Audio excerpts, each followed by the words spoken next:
안녕하십니까 시청자 여러분. 프레지던트 TV의 김두수입니다. 오늘은 여러분들이 알고 있다시피 대통령의 책을 다루는데요.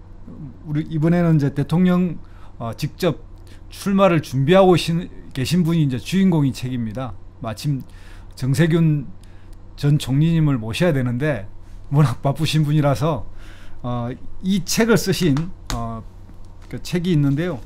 법 만드는 청소부라고 하는 이 책 저자이신 고병국 서울시의원님을 모시고 뭐 말하자면 꽁 대신 닭인데요.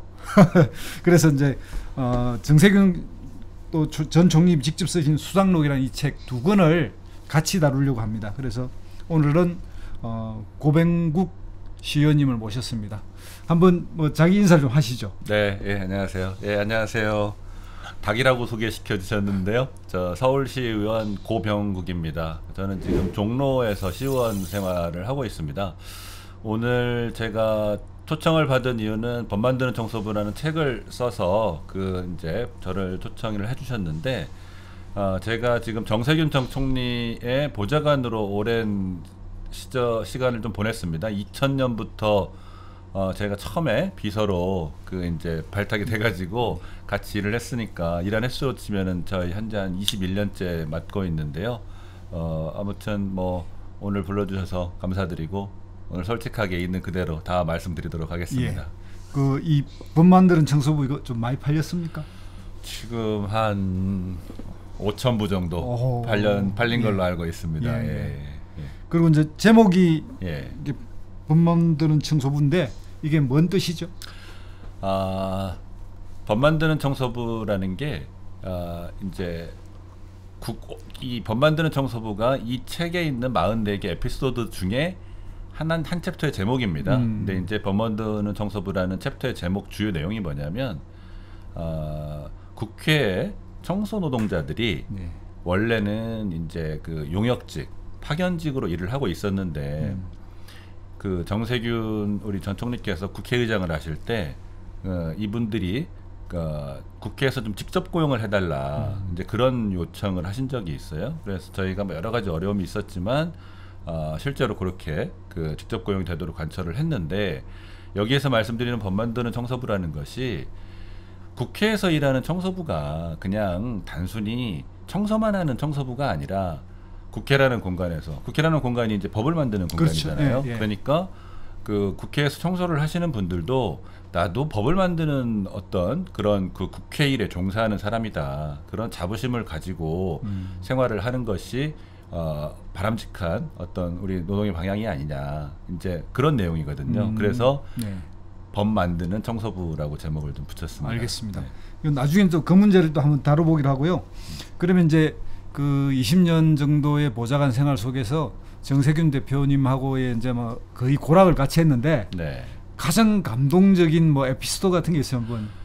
근데 사실은 좀 전에 말씀드린 국회에서 우리 청소 노동자들을 직접 고용한 사례가 사실은 어떻게 보면은 가장 제가 감동적이라고 느꼈기 때문에 그 에피소드를 가지고 책을 낸 건데요. 이게 왜 그러냐면, 저는 이제 한 20년 동안 이제 옆에서 이렇게 지켜봤으니까 이분에 대해서 어느 정도는 저는 잘 알잖아요. 근데 아까 말씀드린 청소 노동자들을 국회에서 직접 고용하는 과정이 정말 어려웠거든요. 특히나 이제 정부에서 당시에 박근혜 정부였었는데, 이게 이제 이거를 이런 식으로 국회에서 바꾸면 노동정책 자체가 바뀌어야 된다. 그래가지고 정부에서 굉장히 강하게 반대를 했어요.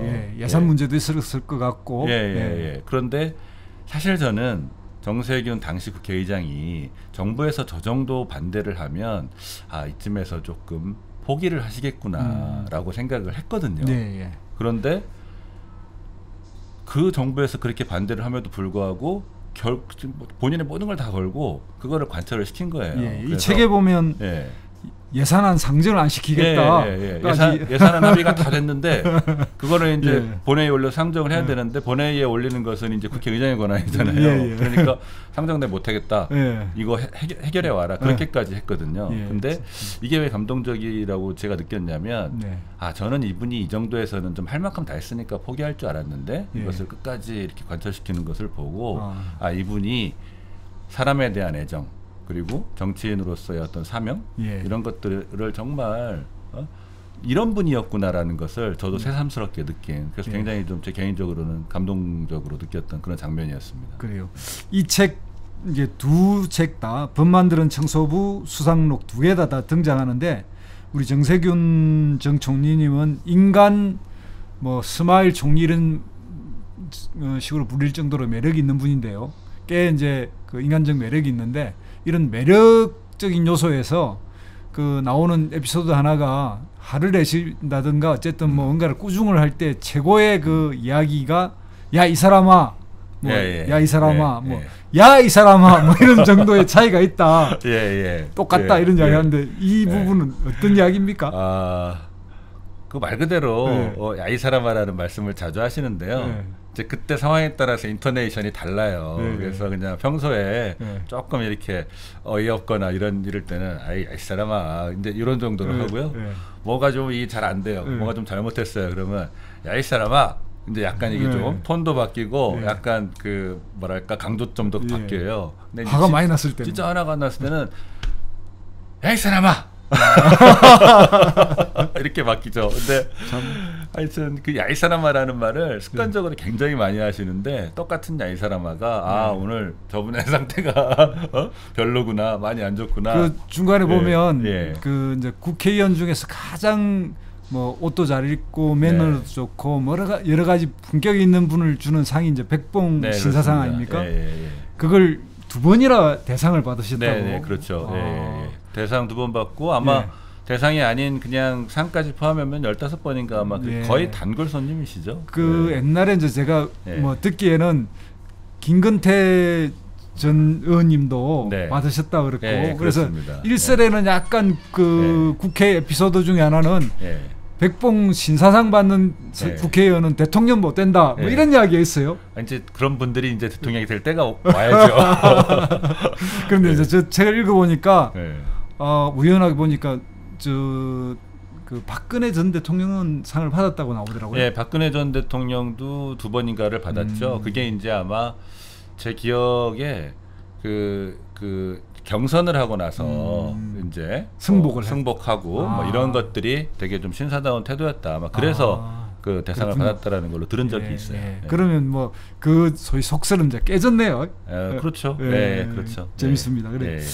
자, 그다음에 이제 이 책의 상당 부분하고 수상록의 한 뭐 3분의 1 이쪽에 이제 상당 부분이 쭉 살아온 과정인데 정세균 전 총리가 아주 그 산골 시골에서 자라서 고등공민학교라고 하면 여러분들 잘 모르실 것 같은데 그 검정고시를 쳐야 되는 그런 가정이에요, 그죠? 네, 그렇죠. 그렇고 해서 또 고등학교를 전주 공고를 가고 전주 공고 가서 공부를 정말 1등을 하니까 선생님 권유로 이제 신흥고등학교라는데 이제 전화를 가잖아요. 전화를 가서 돈이 없다, 장학금을 달라 그러니까 이제 근로장학생을 해라 해서 이제 매점에 빵 파는 걸 해서 이제 빵돌이라고 하는 별명도 있었는데. 굉장히 이제 살아온 과정이 대단하고 거기서 보면 전학간 빵돌이가 또 학생회장이 돼요.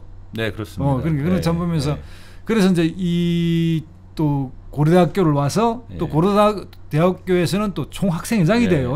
그렇죠. 그러니까 정말 그 살아온 과정에 한국 뭐 이런 정치인들의 그 뭐 신화 같은 게 그대로 이제 보이는데 그 와중에 이제 결국 이분이 뭐 기자도 변호사도 아닌 이제 종합상사 해산이 된단 말입니다. 이게 좀 의외의 선택이긴 하더라고요. 왜 그렇게 된 거라고 생각해요? 그러니까 그 회사로 가게 된 거죠. 그렇죠. 그러니까 말씀을 들어보면 이제 그 원래는 법관이 되려고 했다가 이제 당시에 이제 유신헌법이나 뭐 이제 이런 문제들 때문에 이제 진작에 그걸 포기를 했고 그 다음에 기자가 되려고 사실은 거의 일종의 그 내락, 그러니까 옛날만 해도 이제 그 대학교에서 뭐 추천서나 이런 제도가 지금보다는 훨씬 많이 이제 그 활성화돼 있었잖아요. 그래서 제가 알기로는 거의 기자를 가는 것까지 거의 내락 단계까지도 이제 거의 다 됐는데 그거를 포기한 게 당시에 이제 그 동아일보 사태, 그 우리 언론인들 그 이제 해고 사태 이제 이런 것들을 겪으면서 이게 이제 언론도 내가 가야 될 길이 아닌가 보다 아마 그 시점에 그렇게 해가지고 이제 그 쌍용이라는 예. 그 회사로 가기로 마음을 먹었는데 당시 그런 마음을 먹었다고 그러더라고요. 어차피 이제 소위 말하는 수출을 먹고 사는 뭐 수출입국의 시대였는데 내가 좀 세상에 나가서 더 경험도 하고 더 배워서 이것을 가지고 내가 정치를 할 수 있는 그런 좀 기반을 만들어 보겠다 그런 마음이었다고 들은 적이 있습니다. 그래서 이제 뭐 이렇게 회사 생활을 하다가 정치로 다시 들어와서 정치를 잘 하시는 분이 그렇게 썩 많지는 않은데, 예, 그렇죠. 그 정세균 전 총리님 같은 경우에 한국 정치에 이제 그런 측면에서 뭔가의 어쨌든 그 그런 출신으로서의 어떤 족적을 남긴 게 있다면 뭐가 있을까요? 이제 이게 보통 회사를 단순히 이제 경험한 사람이 아니고, 네. 그러니까 이 정세균 전 총리는 실제로 이제 신입사원으로 입사를 해서 거기서 뭐 쭉 이제 승진을 해가지고 임원까지 하고 네. 그러고 나서 이제 그 정치권으로 오신 분이잖아요. 그렇죠, 그러다 그렇죠. 보면 이제 제가 보기에는 그런 것 같아요. 정치권에서 항상 이렇게 강조해서 하는 이야기가 경제입니다. 정치권에서 정치보다 경제를 더 많이 얘기를 그렇죠. 해요. 근데 정치권에서 이제 그 경제를 이야기하고 경제를 다루는 게 실제로 그냥 경험해보지 못하고 공부해서 다루는 사람들과 그리고 실제로 자기가 신입사원부터 임원까지 그런 어떤 그 이제 회사 생활, 경제를 충분히 이제 그 좀 익힌 사람들이 경제 이슈에 대해서 안건에 대해서 뭔가 그 바라보는 관점이나 다루는 방식이 네. 아무래도 좀 차이가 있는 것 같아요. 네. 그래서 제가 보기에는 아마 정세균 전 총리가 이제 실물 경제인으로서 어떤 그 정치권에서 경제를 다루는 방식이나 접근법, 경제에 대한 인식 이런 것들이 아마 조금 그 과거의 정치인들이 가졌던 어떤 그런 것들과 좀 차이가 있었고 그 뒤로는 다수의 정치인들이 정말 현장에 더 집중해서 정치권에서 경제를 다루는 일종의 그런 약간 리딩 역할을 하지 않았나 그런 생각도 좀 듭니다. 예. 네. 생각해 보니까 뭐 이계환 의원 같은 분도 네, 그런 네. 편이고 예. 또 예. 뭐 똑같은 케이스는 아니지만 예. 우리 이명박 대통령께서도 예, 예, 뭐 그런 과정을 거친 것 같은데요. 예, 하여튼 예. 그렇고요. 그래서 이제 굉장히 좀 실용적이고 또 그런 실무력이 이제 꽤 뛰어난 걸로 보이는데 그 열린우리당 시절에 이제 당 대표를 저 원내 대표하고 이제 네. 산업자원부 산자부 장관이 네, 되셨어요. 그래서 또 당시에 노무현 대통령 시절에 FTA 체결 같은데 네. 거기 보면 이제 뭐 에피소드지만 그 협상단한테 당신들은 오늘부터 이제 영어를 못하는 사람이어야 된다. 예. 통역을 시켜서 네. 말할 때 생각도 하고 저쪽이 또 영어로 말하면 그걸 알아듣고 통역하는 동안 생각해서 예. 협상을 잘해라. 예. 그래서 협상 결과가 그래서 잘 됐다. 예, 예. 이런 예. 이야기를 하면서 굉장히 예. 이제 실용적으로 잘했다는 느낌이 들어요. 예. 이제 그러면서 한편으로 이제 그 이야기가 같이 나오면서 이게 접시가 있는데 네.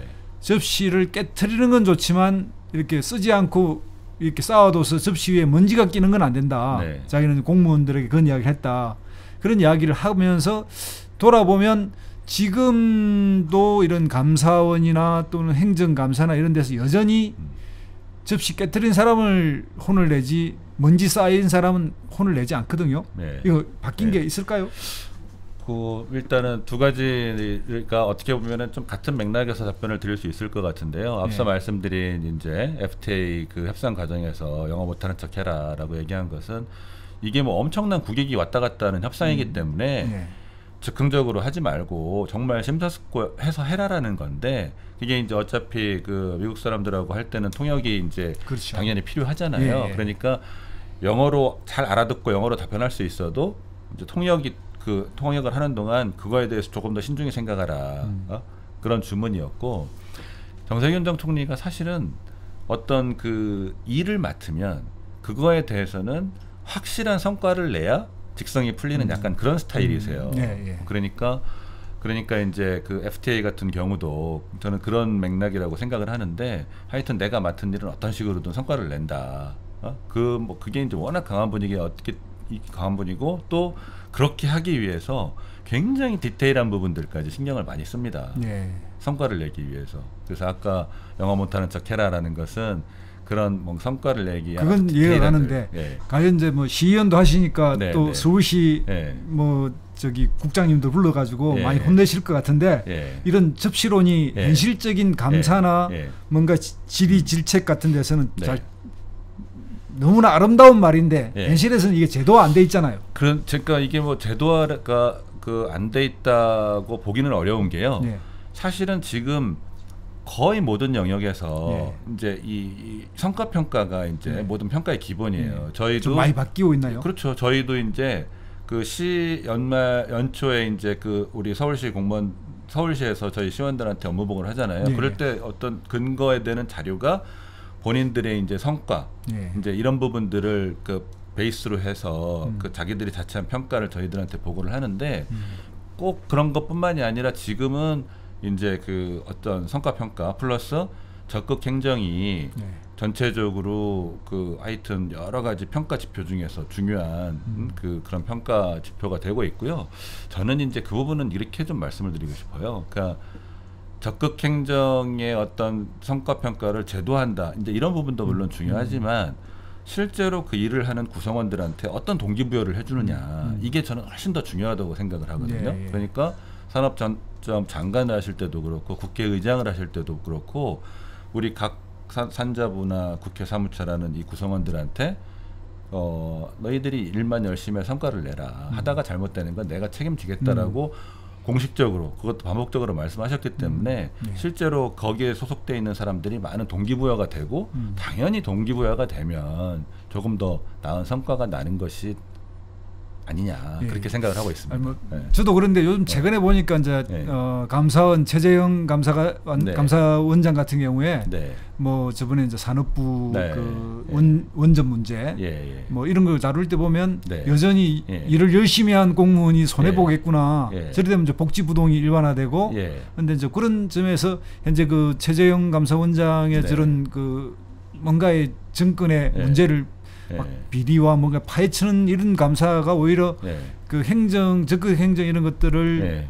좀 더 뭐랄까요 네. 안 좋게 만들 수 있겠구나 하는 이런 생각이 좀 맞습니다. 들더라고요. 네, 맞습니다. 그 부분에 대해서도 네. 우리 전 총리께서도 상당히 문제의식을 가지고 계세요. 네. 그러니까 예를 들어서 뭐 자료를 막 임의로 없애거나 네. 그 이런 부분에 대해서는 당연히 뭐 감사도 할 수 있고 수사도 할 수 있는 거다. 그러나 정책적인 어떤 결정, 그러니까 디시전 메이킹 과정에 대해서 그거 자체를 문제 삼으면 앞으로 일할 공무원들이 누가 있냐, 그렇죠. 책임지고 일할 공무원이 누가 있냐, 네. 이제 그런 문제의식을 굉장히 많이 가지고 계시죠. 예. 네.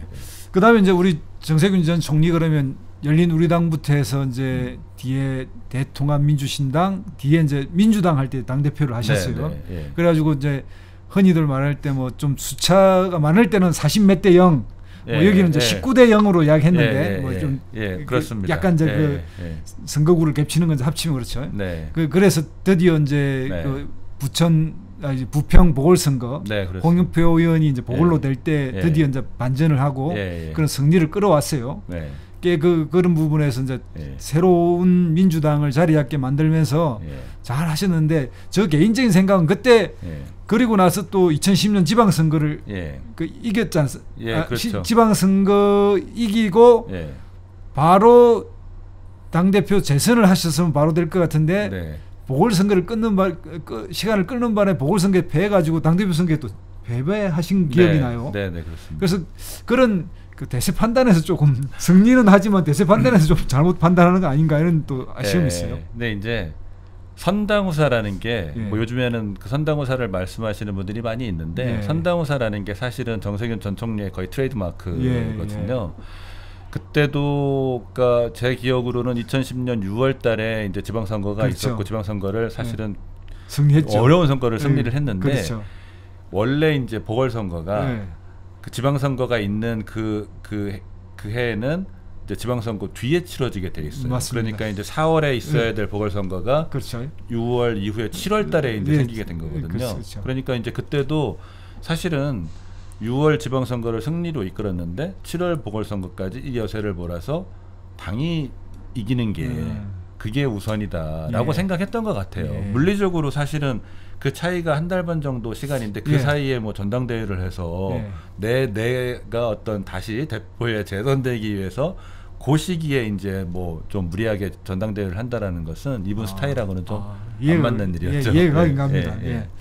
자 그러면 이 우리 정세균 대표의 대표 상품 중에 하나가 크리클다운, 낙수 효과 이런 것보다 이제 분수 효과를 이야기하셨어요. 네. 이제 물을 위로 올려서 그래서 이제 그 분수 경제 이런 말도 쓰시는데 이게 좀 그 어뜻 들으면 지금 이제 문재인 정부가 하는 뭐 소득주도 성장과 좀 연결도 되는 것 같고 약간 이렇게 하는데 그 분수 경제 부분에 대해서는 지금 어떻게 정리하고 계세요? 이게 이제 분수 경제라는 것을 처음 내놓은 게 2011년이에요. 예, 예. 2011년에 분수 경제를 처음 내놨는데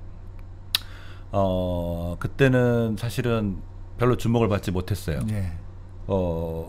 그러다가 이게 사실은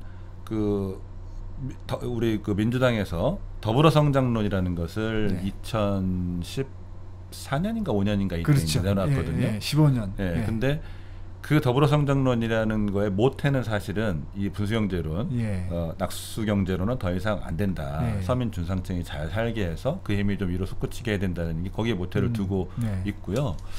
그다음에 이제 얼마 전에 뉴스에 보니까 우리 바이든 대통령도 사실상 미국에서 이제 낙수경제는 죽었다라고 이제 종말을 선언할 만큼 지금 오히려 분수경제가 다시 좀 주목을 받고 있는데 이게 2011년에 내놓은 거지만 10년이 지난 지금 사실은 이제 빈익빈 부익부 현상이 더 극명하게 지금 이제 그 사회 문제화되고 있는 거거든요. 그래서 이런 문제를 그 해결하기 위해서는 여전히 분수경제 솔루션은 유효하다 그렇게 생각을 하고 있는 거죠. 그럼 좀 더 그 지금 다듬는 중이겠네요. 그 기본적으로 분수경제의 정신은 그대로 지금 유지를 하고 있는데 말 그대로 10년이 지났기 때문에 그냥 단순히 그 2011년의 분수경제만 가지고 되지는 않고요. 지금은 이미 이제 그 4차 산업혁명 시대라는 초불확실성 세대로 진입을 하고 있고 코로나를 겪으면서 아주 급격한 패러다임이 그 변하는 이런 과정에 있기 때문에 또 지금 세대에 맞는 부분들을 보강을 해서 좀 정책적인 여러 작업들을 좀 준비를 하고 있습니다. 그 또 하나 이제 앞에 이야기는 했지만 이제 이 질문이 좀 뭐 조금 뭐랄까 참 이 짧은 시간에 말씀을 다 설명하기는 쉽지 않을 것 같은데 국회 청소 노동자들을 이제 비정규직을 정규직화한 행태가 되고 이제 국회 직고용 같은 게 된 거 아니겠습니까? 이제 국회 직원으로 뭐 굉장히 이제 칭찬을 받을 만한 일이기도 하고 뭔가 좀 신선하고 뭔가 물꼬를 여는 느낌 이런 건 있는데 그 이후로 그러니까 우리 이제 두 가지 큰 일이 있는데 하나는 인국공 사태처럼 인천국제공항에 비정규직을 정규직화하는 과정에서의 문제 그리고 이런 분들이 일부 이제 관공서에서 정규직화 시키니까 결국 이분들이 어떻게 요구가 되냐면 이제 무기계약직이 아니라 같은 공무원으로 대거해주면서 이제 호봉 이게 연공급을 요구하게 되고 이러면서 아직도 그게 이제 갈등이 있고 또 그 와중에 청년들은 이게 이제 비정규직의 정규직화가 오히려 공정을 그 원리에 위반된다 이런 이제 문제 제기도 들어오고 이러면서 일부 공공기관이나 공무원에 해당되는 그런 분들은 비정규직을 정규직화로 만드는 건 쉽지만 이 사회 전체에서 잘 이루어지지 않고 있고 이런 문제에 대해서 그렇게 이제 국가 돈으로 하는 그런 거는 쉬우니까 하지만 실제로는 잘 안 일어나는 거 아니냐 이런 이제 비판이 있습니다. 이에 대해서 어떻게 생각하세요? 이제 국회 청소 노동자하고 인국공 문제를 그냥 두 개를 조금 단순화해서 비교를 해보면 저는 개인적으로 국회 청소 노동자는 준비를 먼저 충분히 해놓고 선언을 했다고 생각을 하고요. 인국공 우리 그 문제는 선언을 먼저 해놓고 이후에 준비를 했다. 저는 약간 이 선후 관계에 좀 큰 차이가 있다고 보거든요. 기본적으로 정규직화는 바람직한 목표고 방향일 수밖에 없다라는 거는 개인적인 생각이에요. 그러면 저희가 국회 청소노동자 직접 고용으로 전환을 할 때 사실은 그냥 그거를 이렇게 하겠다라고 그때부터 뭘 이렇게 주섬주섬 챙긴 게 아니고 사전에 굉장히 많은 좀 준비를 했어요.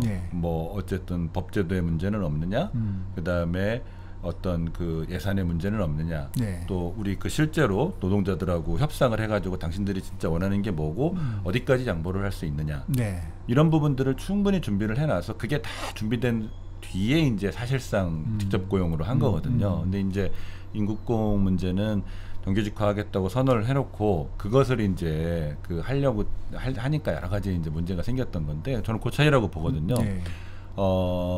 유능하게 하기 위해서는 철저하게 준비를 먼저 해야 된다. 정규직화도 국회 청소노동자들 그 직접 고용처럼 그게 물론 어려운 일이긴 하지만 네. 충분히 이런저런 경우의 수 여러 가지 문제점들을 충분히 이렇게 그 검토하고 준비해서 앞으로는 계속 지속적으로 단계적으로 그런 방향으로 나가야 되지 않느냐 그렇게 생각하고 있습니다. 만약에 좀 더 이게 신랄한 질문이 또 하나 더 있어요. 예를 들면 국회 청소 노동자와 네. 또는 어떤 관공서 청소 노동자와 아파트 청소 노동자가 같은 청소인데 네. 임금 차이가 나는 것. 예. 이 문제는 어떻게 봐야 되느냐 이게 있죠. 이 문제에 대해서는 어떻게 생각합니까? 뭐 그냥 제가 뭐 명쾌하게 답을 드리기는 어려운 문제인데 기본적으로 그 우리 정세균 전 총리의 생각은 그러니까 뭐 임금이나 이런 문제들에 대해서는 뭐 아주 구체적인 대책이 있어야 되겠지만 기본적인 생각은 뭐냐면은요. 내가 청소부로 일을 하면 그거는 내가 뭔가 추구하는 바가 있기 때문에 그 청소부라는 직업을 하는 거잖아요. 그러면 그분들이 거기에 내가 선택한 어떤 내가 사는 방식에 대해서 그 정말 매진해서 일을 하고 그거에 대해서 성과를 내고 그 성과에 대해서 좀 정당하게 보상을 받는 그런 사회가 됐으면 좋겠다라는 게 기본적인 생각이 있어요. 근데 뭐 좀 디테일한 부분까지는 제가 말씀드리기 어렵습니다. 여기 오늘 뭐 토론을 이걸로 할 수는 없는데 흔히 말하는 동일 노동 가치에 의한 동일 임금이 그 국회 청소부 안에서는 보장될지 모르는데 아파트 청소부하고는 인건차가 많이 나니까 이런 거에 대한 그러니까 인국궁 사태에서도 보면 젊은이들이 그 비정규직이 정규직화돼 가는 과정에서의 그 사회적 또 다른 격차 이런 것 때문에 하는 것 같은 문제 의식이 있거든요. 그걸 한번 또 생각해 보기로 하고요. 그러면 이제 한 두 가지 질문이 남았는데 자 가장 이제 정세균 대표에게는 자랑스러울 수도 있으면서도 이제 아플 수 있는데 우리나라 어쨌든 의전서열 그리고 상권 분립에 보면 국회의장이 이기고 국회의장의 어떤 관례와 통상적인 지금까지는 국회의장을 하시면 그걸로 이제 끝을 정치를 마무리하는 거란 말입니다. 근데 이제 총리를 가셨어요. 그래서 결국 총리로 해서 코로나를 맞아서 코로나를 끝까지 정리할 줄 알았더니 또 코로나가 아직 끝나지도 않았는데 대통령 출마를 좀 준비하고 계신단 말입니다. 이 점에 대해서 어떻게 생각하십니까? 우선은 첫 번째, 그 국회의장을 하시다가 총리로 가신 문제인데 사실은 지금 말씀하신 부분들 때문에 고민이 많았죠. 다만 의전 서열을 고민하지는 않았어요. 언론에서는 마치 이제 어떻게 2등하다가 5등으로 내려오냐 그런 것들이 많았는데 본인은 정작 사실 그 서열 문제는 별로 고민의 대상이 아니었어요. 그게 이제 외교부 의전 편람상에 있는 그 순위고 이게 어차피 뭐 다 그 국민들이 위임한 어떤 그런 권력인데 거기에 순위가 어딨냐. 그래서 그 부분에 대해서 고민을 하지 않으셨는데 문제는 입법부의 위상 때문에 고민을 하신 거예요. 이게 이제 그래서 사실은 거절을 했어요. 총리직을 제안을 했을 때 거절을 했는데 한 번 거절한 게 아니고 3번을 거절을 했거든요.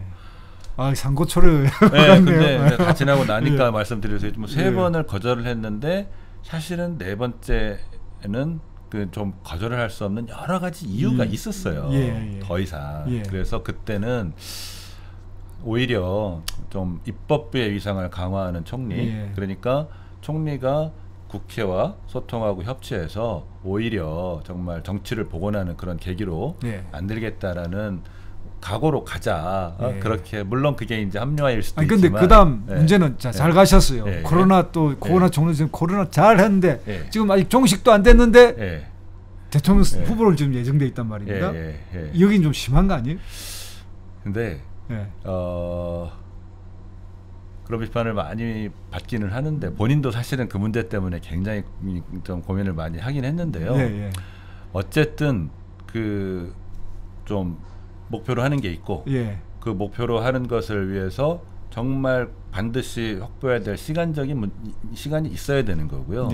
또 하나는 이제 그런 면도 있지만 어쨌든 지금 문재인 정부가 총 5년 중에 이제 곧 이제 마지막 1년 차로 들어가잖아요.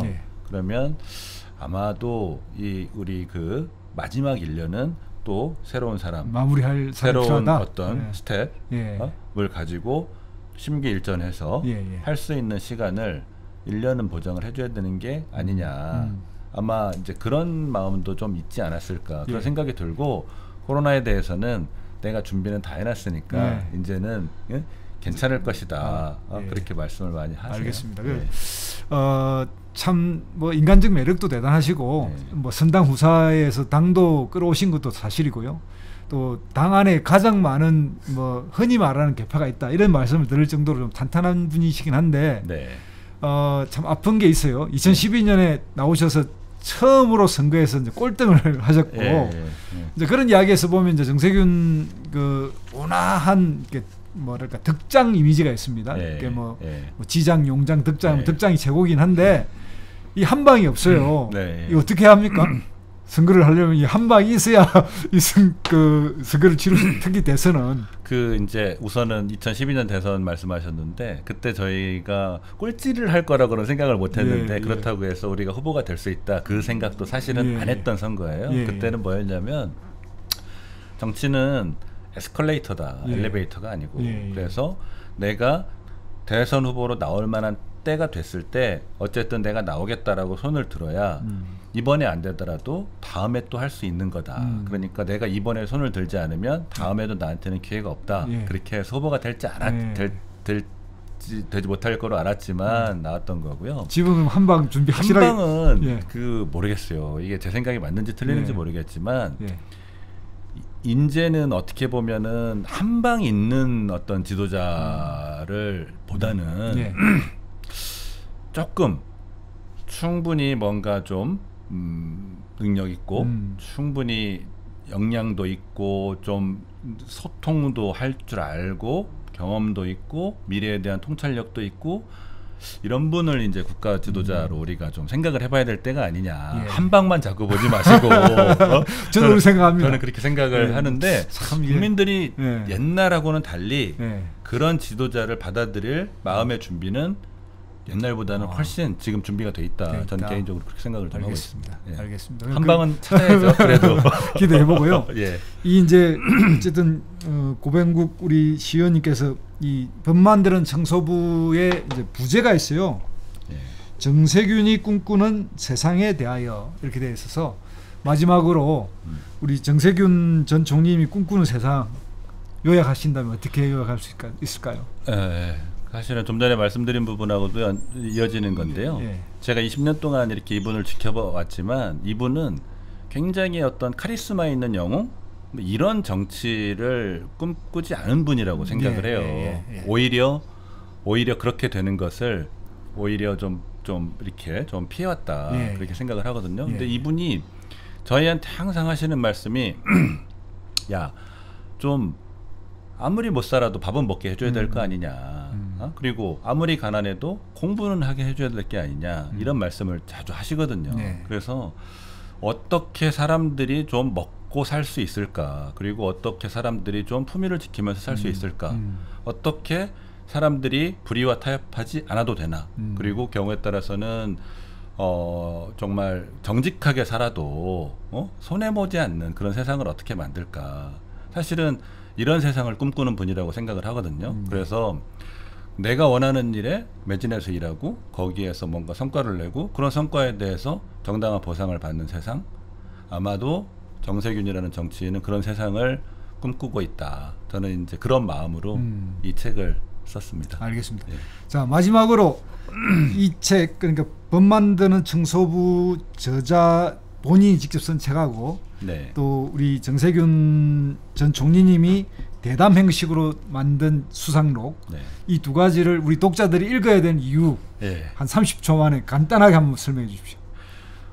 정세균이라는 정치가에 대해서 사람들이 잘 모르시는 분들이 많고 또 상당분의 분들은 오해를 하고 계세요. 이분은 정말 유복한 가정에서 아무 문제 없이 인상이 그렇죠. 기동자처럼 살아가지고 뭐 정치하면서도 뭐 그닥 큰 이제 그 성과도 없이 좋은 자리만 찾아가는 이런 분으로 오해를 하는 분들이 많거든요. 그렇습니다. 그래서 제가 이 책을 쓰면서 이분의 이런 오해를 어떻게 풀어드릴까, 그리고 이분의 이 정말 재미있는 스토리를 어떻게 전해드릴까, 그런 마음으로 책을 썼기 때문에 아마 이 두 책을 읽으시면 정치가 정세균에 대한 매력을 충분히 느끼실 수 있을 겁니다. 알겠습니다. 저는 개인적으로 정세균 전 총리의 대학교 또 후배이기도 합니다. 까까지 후배이긴 한데 사실은 제일 제가 믿고 따라야 되는데 그러지 못하는데 정말 매력이 있는 분이고요.